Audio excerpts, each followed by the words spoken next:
कल यानी कि 7 नवंबर को बिहार विधानसभा चुनाव के थर्ड फेज के चुनाव होंगे और इस बार बड़ा सवाल यही है कि क्या जो बिहार की जनता है वो बदलाव की तरफ देख रही है या फिर मौजूदा जो नीतीश कुमार की सरकार है, जो एनडीए की सरकार है, उससे खुश है। कोई बदलाव नहीं होने वाला है।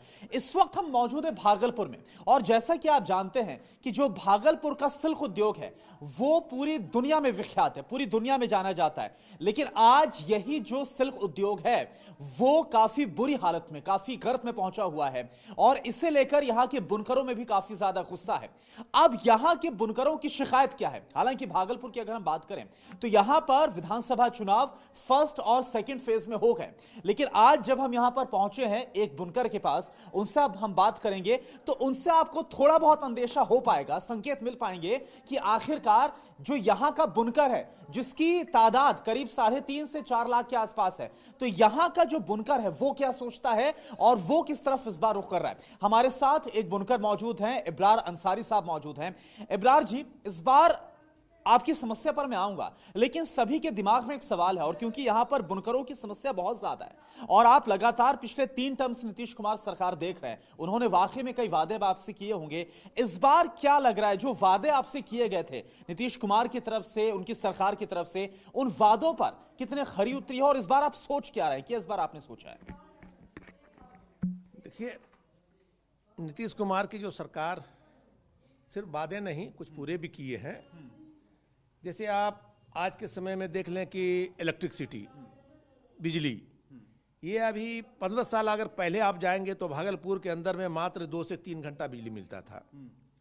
ये नीतीश कुमार की एक बहुत बड़ी उपलब्धि है कि जब से नीतीश सरकार बिहार में आई तो तकरीबन 18 से 20 घंटा बुनकरों को या पूरे शहरवासियों को या पूरे देशवासियों राज्यवासियों को आपको बिजली मिल रहा है। ये उनकी एक बहुत बड़ी उपलब्धि है। लेकिन जो काम होने चाहिए वो बहुत सारे काम अब तक नहीं हो पाए। इसके लिए बुनकर समाज दुखी है।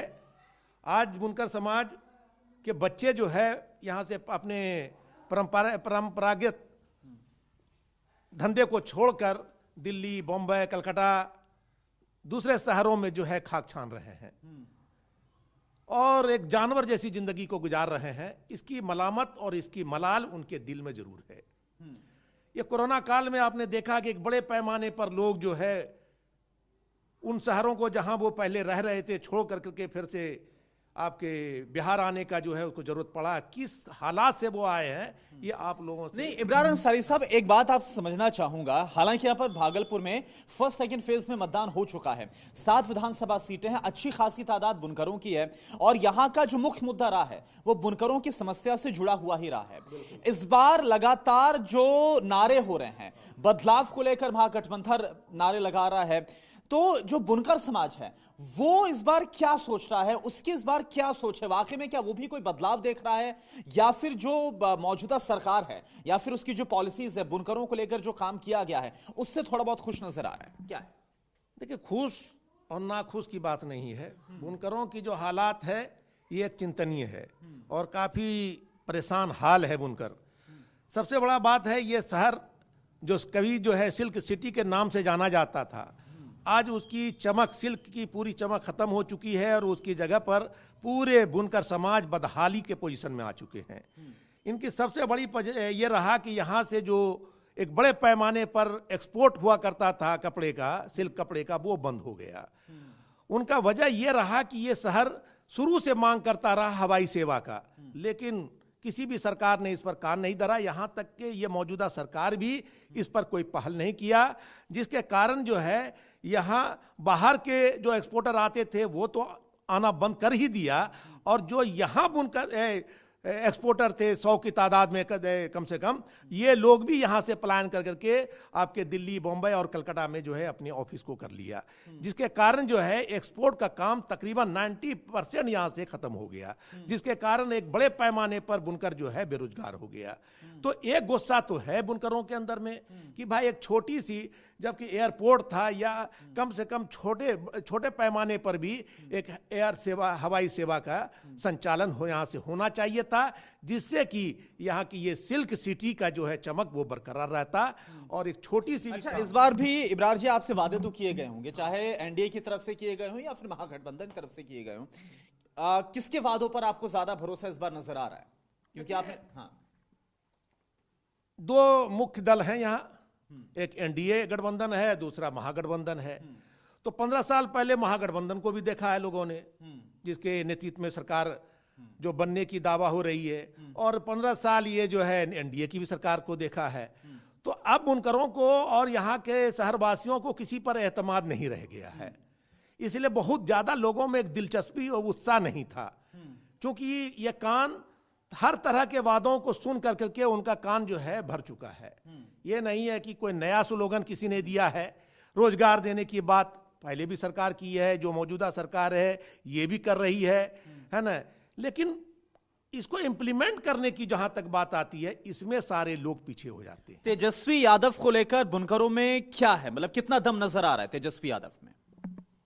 देखिए, चूंकि एक लंबे समय से यहाँ के लोग बेरोजगार हैं और बाहर जो है रोजगार ढूंढ रहे हैं या कर रहे हैं, ऐसी हालात में चूंकि 15 साल से कोई खास उद्योग लगा नहीं बिहार में, तो अब तो किसी न किसी पर तो आशा पर ही जिंदगी चलती है, एक आशा के साथ ही लोग जिंदगी बसर करते हैं। अब इनको लग रहा है कि भाई ये नौजवान है और एक नई ऊर्जा के साथ, एक नई जोश के साथ ये लोगों को उम्मीद दिला रहे हैं कि हम जो आएंगे तो हम जो है नई उद्योग, नई जो है कल कारखाने और प्लस लोगों को सरकारी नौकरी देंगे, तो लोग जो है इस पर थोड़ा बहुत विश्वास जरूर कर रहे हैं। अच्छा, कल ही नीतीश कुमार की तरफ से एक बयान दिया गया कि आखिरी चुनाव है उनका और अंत भला तो सब भला, तो क्या इस बात पर, इस इमोशनल अपील पर बुनकरों को विश्वास हो रहा है कि अगर इस बार भी मौका दिया जाता है तो वाकई में भला कर पाएंगे बुनकरों का? देखिए, नीतीश कुमार की जो कैरेक्टर है वो धोखेबाजों की कैरेक्टर नहीं है। वो कभी किसी को बहुत ज़्यादा लुभावना या बहुत ज़्यादा धोखा देना, ये उसकी फितरत में नहीं रहा है। हो सकता है कि अपने उम्र के तकाजे को देखते हुए वो ये बोले हों, है ना, क्योंकि बोलने वाला खुद वो बेहतर बता सकता है कि भाई वो किस मनसे से और किस बुनियाद पर बोला है। लेकिन इतना मान के चलिए कि अगर नीतीश कुमार की फिर से सरकार भी बनती है तो बिहार को कुछ न कुछ देने का ही काम करेंगे, पूरी तरह से बिहार को रसातल में पहुंचाने का वो काम नहीं करेंगे। अच्छा, एक और बहुत बड़ा फैक्टर है यहां पर चीन से जुड़ा हुआ। जैसा कि हम जानते हैं कि चीन के साथ लगातार विवाद हमारा चल रहा है, पूर्वी लद्दाख का जो हमारा इलाका है एलएसी पर, और उस तनाव के बाद और उस टकराव के बाद जो बुनकर हैं उन पर ही बहुत इसका गहरा असर पड़ा है। जो बुनकरों का जो व्यापार था या फिर यहां पर जो प्रोडक्शन था वो काफी हद तक घट गया। तो ये थोड़ा आप समझाइए कि चीन के साथ जो हमारा टकराव हो रहा है, जो बढ़ा हुआ है, इसका आप पर किस तरह से असर पड़ा है? बड़ा बुरा असर पड़ा है।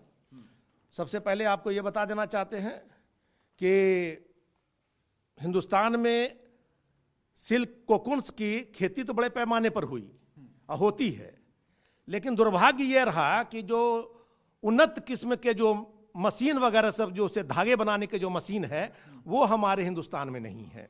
इसके लिए हम लोगों ने अपने राज्य सरकार से लेकर केंद्र सरकार तक को लिखा, लेकिन इस पर किसी तरह की कोई सुनवाई नहीं हुई।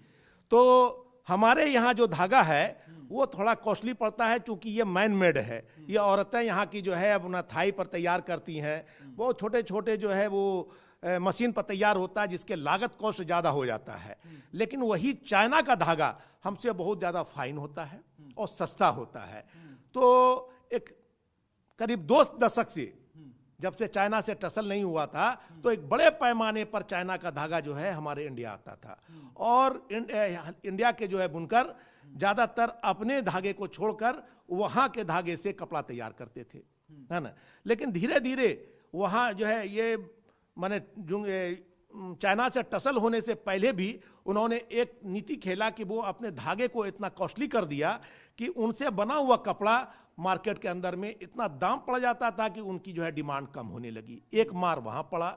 दूसरा जो है ये इंडिया के साथ जो टसल हुआ, तो हम लोगों ने भी खास करके अपने देश का सम्मान को बढ़ाने के लिए, देश का साथ देने के लिए हम लोगों ने उस धागे का बहिष्कार किया, है ना। जिस कारण हमारे पास दूसरा उस धागे के विकल्प के बराबर कोई धागा हमारे पास है नहीं, जिस कारण भागलपुर से लेकर और जगहों पर भी सिल्क की जो है क्रेज गिरी है, उसके डिमांड कम हुए हैं, क्योंकि धागे के अभाव में हम जो कपड़ा तैयार कर पा रहे थे पहले वो नहीं कर पा रहे हैं। तो कुल मिलाकर कई वजह हैं, जैसा कि आपने इब्रार अंसारी जो कि खुद एक बुनकर है उनसे आपने सुना कि चाहे वो सरकारी काम हो, वो सरकारी काम पूरी तरह से काफी ना हो पाना जिससे मदद मिल पाए वैसी जैसी चाहते थे बुनकर, या फिर अभी मौजूदा जो स्थिति, मौजूदा जो हालात चीन के साथ हैं, चीन के साथ टकराव के बाद स्थिति और भी ज्यादा खराब होना।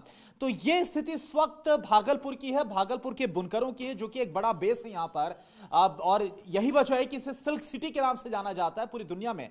भागलपुर का इसके सिल्क को लेकर नाम मशहूर है। और तमाम सरकारें, हालांकि बीते 15 साल से नीतीश कुमार की बात करें तो जैसा खुद बता रहे हैं इब्रार कि पिछले 15 साल से भी लगातार हर चुनाव में वादे किए गए, थोड़ा बहुत काम भी किया गया, लेकिन उतना काम शायद नहीं हो पाया है जितना होना चाहिए था। और यही वजह की समस्या आज भी जीवंत है।